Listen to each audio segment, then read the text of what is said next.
UP के संभल में जामा मस्जिद के सामने बन रही पुलिस चौकी का विवाद थमने का नाम नहीं ले रहा है। पहले हैदराबाद के सांसद ओवैसी ने ये पुलिस चौकी वक्फ की जमीन पर बनाने का दावा कर सनसनी फैला दी थी। इसके बाद एक प्रतिनिधि मंडल ने संबंधित दस्तावेज भी डीएम को सौंप दिए। मामले की जांच कराई गई तो पूरा मामला फर्जी निकला। अब डीएम और एसपी ने इस तरह की धांधली करने वालों के खिलाफ मुकदमा दर्ज करने की बात कही है। कागजात हैं, उनका परिशीलन करने पे तो ये पाया जाता है कि जिस कोतवाली में आप बैठे हैं ये भी जो 1905 या 1906 में बनी है, ये भी एक वक्फ प्रॉपर्टी है।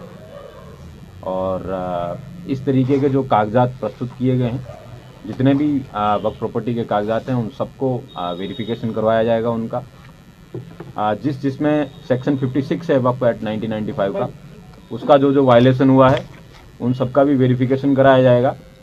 और जहाँ जहाँ पे इसके वायलेशन को पाया जाएगा और फर्जीवाड़े करके डॉक्यूमेंट करके एग्रीमेंट करके जो एक्सचेकर को भी जो लॉस हो रहा है, ये बेनामे कराए जा रहे हैं, जिसका कोई लीगल सैंक्टिटी बेनामे के तौर पे जो सेल डीड के तौर पे होना चाहिए वो नहीं है, उन सब में भी कार्रवाई की जाएगी। और इस पर्टिकुलर केस में जो रिपोर्ट एसडीएम, सीओ और ईओ ने दी है, उसके आधार पे एक अभियोग पंजीकृत किया जाएगा और आगे की विधिक कार्रवाई सुनिश्चित की जाएगी। इसी के साथ डीएम ने कहा है कि अभी तक किसी भी व्यक्ति ने पुलिस चौकी की जमीन पर अपना दावा नहीं किया है। इस विवाद के बाद बुधवार को डीएम डॉक्टर राजेंद्र पेंसिया और एसपी कृष्ण कुमार बिश्नोई ने संयुक्त प्रेस कॉन्फ्रेंस की। इसमें दोनों अधिकारियों ने बताया कि जांच के दौरान वक्फ की संपत्तियों में बड़े फर्जीवाड़े का खुलासा हुआ है। प्रशासन को सौंपे गए दस्तावेज भी फर्जी हैं। महज 50 रुपए के स्टाम्प पर पूरे शहर को वक्फ की संपत्ति घोषित कर दिया गया है। तो इससे ये प्रश्न चिन्ह उठता है कि जिस भूमि की बात की जा रही है, जो वक्फ की गई है, उसकी वास्तविकता क्या है। किसी ने अभी इसके विषय में हमें अवगत नहीं कराया है।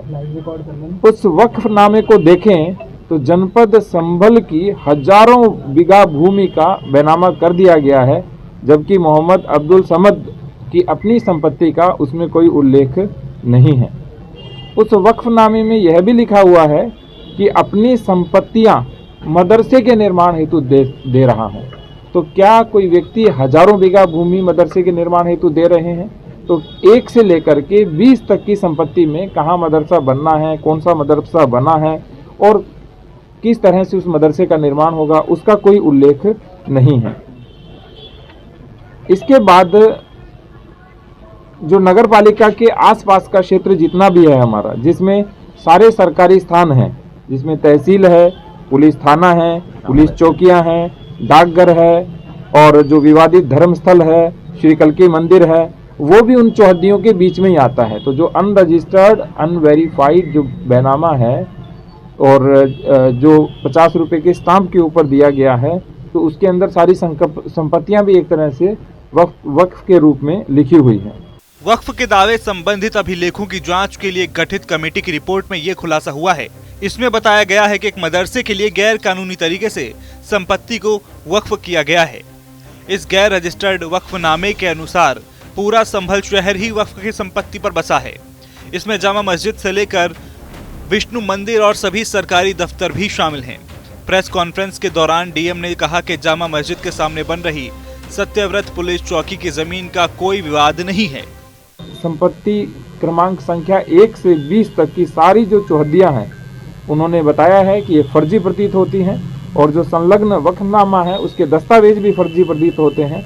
और सबसे बड़ी बात, इसके संबंध में आगे की कार्रवाई कप्तान साहब के माध्यम से हम करेंगे और जो भी विधिक कार्रवाई और वैधानिक कार्रवाई होगी वो की जाएगी। उन्होंने बताया कि कुछ दिन पहले एक डेलीगेशन उनसे मिला था। इस डेलीगेशन ने उन्हें कुछ कागजात सौंपे थे। इस कागजात में गांव बिछौली से शेरखां सराय तक करीब 4 किलोमीटर के इलाके को वक्फ संपत्ति का दावा किया गया था। कहा गया था कि 1929 में अब्दुल समद नामक शख्स ने ये संपत्ति वक्फ की थी। उन्होंने बताया कि वक्फनामा गैर रजिस्टर्ड है। यही नहीं, वक्फ करने वाले व्यक्ति इस संपत्ति का स्वामित्व भी नहीं बताया है।